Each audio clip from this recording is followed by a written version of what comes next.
Bagaimana hukumnya laki-laki memakai cincin batu yang berbatu, boleh atau tidak?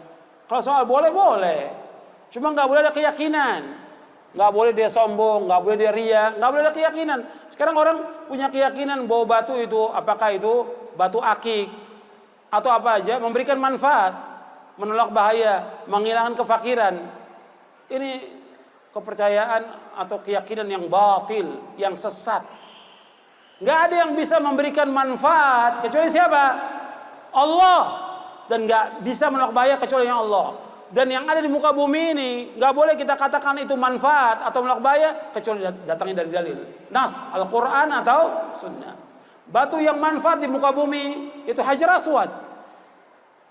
Satu aja Nabi sebutkan, Hajar Aswad. Tapi itu pun dikatakan oleh sahabat Umar bin Khattab radhiyallahu anhu. Ketika Umar tawaf di depan para sahabat dan tabi'in, Umar mengatakan, wahai batu, engkau nggak bisa memberikan manfaat dan nggak bisa menolak bahaya. Kalau seandainya Nabi tidak mencium engkau, aku nggak akan cium, kata Umar. Jadi Hajar Aswad ini batu dari sorga, putih, kemudian jadi hitam dengan sebab dosa-dosa anak Adam. Asalnya putih dari sorga, Hajar Aswad itu. Sawadatu khataya ibni Adam, dia menjadi hitam dengan dosa-dosa anak Adam. Nah, manfaat menciumnya ini manfaat, dia akan menghilangkan dosa di hari kiamat nanti. Akan jadi saksi bagi orang yang mencium Hajar Aswad. Itu manfaatnya. Tapi Umar mengatakan seperti yang sekarang ini orang pakai batu dari langit atau dari bumi, nggak ada manfaat sama sekali kecuali yang dijelaskan oleh nas, dalil dari Quran dan Sunnah. Kalau nggak ada, nggak boleh. Atau orang pakai sebagai jimat supaya dia terjaga dirinya, supaya dia barokah, nggak boleh sama sekali. Jadi yang seperti ini kepercayaan yang batil yang masih diyakini oleh sebagian kaum muslimin. Ini nggak boleh. Ya. Batu itu nggak bisa memberikan manfaat, batu nggak bisa menolak bahaya. Yang bisa memberikan manfaat hanya Allah SWT, dan yang bisa menolak bahaya hanya Allah saja.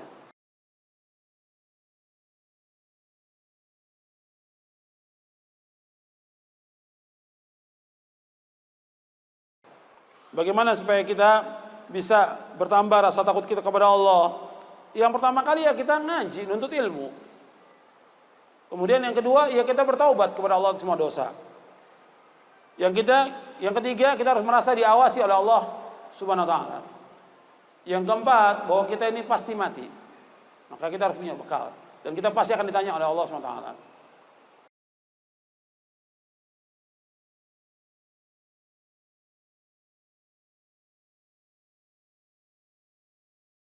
Bagaimana orang yang biasa melakukan perbuatan dosa yang tersembunyi, dia wajib takut kepada Allah, karena Allah mengetahui apa yang tampak, apa yang tersembunyi.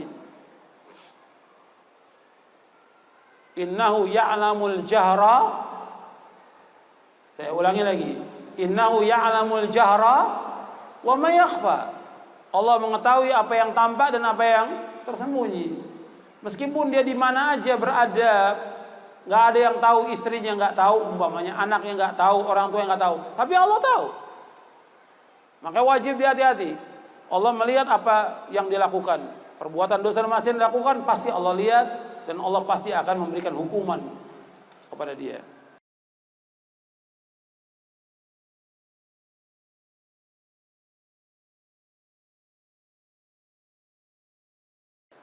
Bagaimana contoh panjang angan-angan? Ya, panjang angan seperti orang saya ingin jadi pejabat tinggi umpamanya. Saya ingin punya rumah 5, saya ingin punya mobil 10. Ini panjang angan-angan.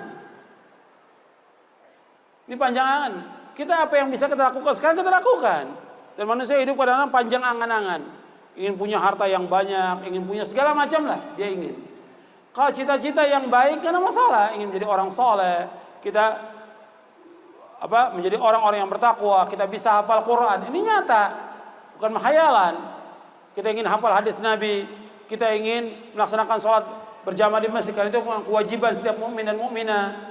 Kewajiban setiap mukmin, maksud saya setiap laki-laki wajib dia mengerjakan sholat berjamaah di masjid. Adapun sholat itu sendiri wajib bagi setiap muslim dan muslimah, wajib mengerjakan sholat yang 5 waktu.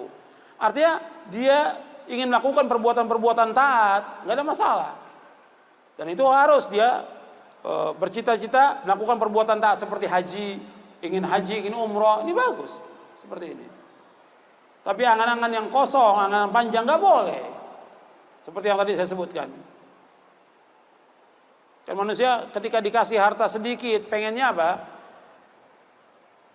Dikasih 1 lembah emas, pengen berapa? 2 lembah. Dikasih 2 lembah, ingin 3 lembah.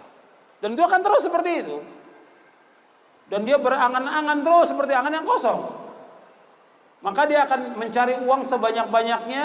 Dia akan melakukan pekerjaan apa saja untuk mengalahkan segala cara demi cita-citanya yang salah itu. Nggak boleh dalam Islam. Jadi manusia kalau sudah punya 2 lembah, kata Nabi, harta, pengen yang ketiga. Kalau sudah 3, yang keempat. Dan nggak akan bisa menyetop dia kecuali mati. Nggak bisa di-stop kecuali mati yang menyetop dia. Dan Allah menerima taubat orang yang bertobat. Kata Nabi, "Lau kana lil insani wadiyani min malin," dalam riwayat yang lain min zahab, labtagha thalithan. Wa la yamla jawf ibni Adam illa turab wa yatubu Allahu ala man tab. Hadis ini sahih Bukhari dan Muslim. Kata Nabi, manusia kalau dia punya 2 lembah emas atau harta, pengen yang ketiga. Kalau yang ketiga pengen lagi, yang keempat. Karena manusia punya sifat rakus dan tamak manusia ini. Kemudian tidak akan bisa menyetop dia kecuali tanah. Maksudnya kematian. Dan Allah akan menerima taubat orang-orang yang bertaubat.